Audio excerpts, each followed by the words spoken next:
Hi. I briefly wanted to come on here to talk about a meme that I just put out on Instagram today or earlier this evening.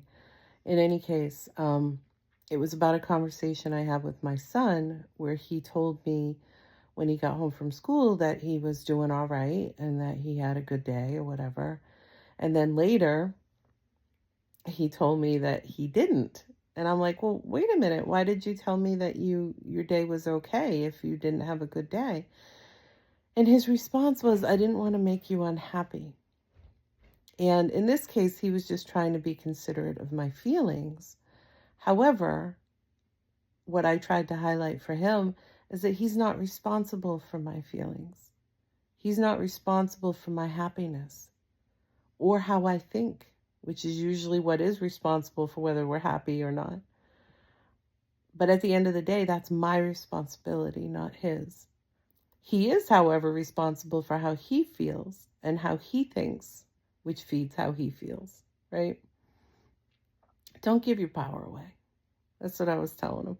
I'm like, at the end of the day, yes, we want to be respectful, we want to be considerate, but we never want to have to tiptoe around people because of their triggers that they have not healed. Okay, that doesn't mean we want to go out there like a bull in a china shop either. We don't want to be rude. We don't want to be disrespectful. But at the end of the day, we're allowed to live our best life. And how we get there is up to us. And that usually means going within to sit with those patterns, those belief systems, all of those things that filter the things that either trigger me or don't.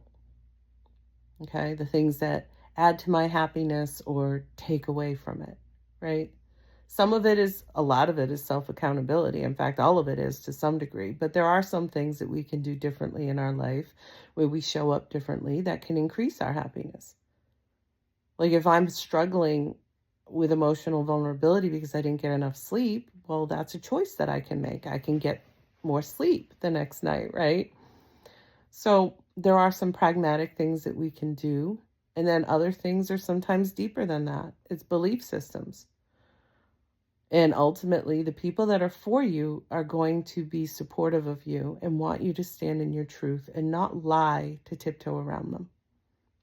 And if you're surrounded by people who make you feel like you need to lie or be someone that you're not in order to make them happy, then they're not your people.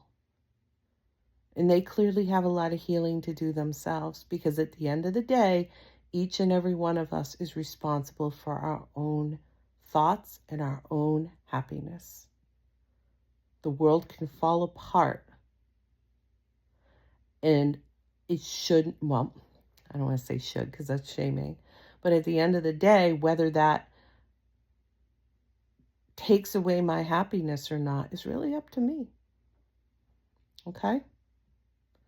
Now, I could talk for hours on this, but I really wanted this to be brief. So if you have any questions, let me know. Otherwise, I hope you have a great night and I'll talk to you soon. All right.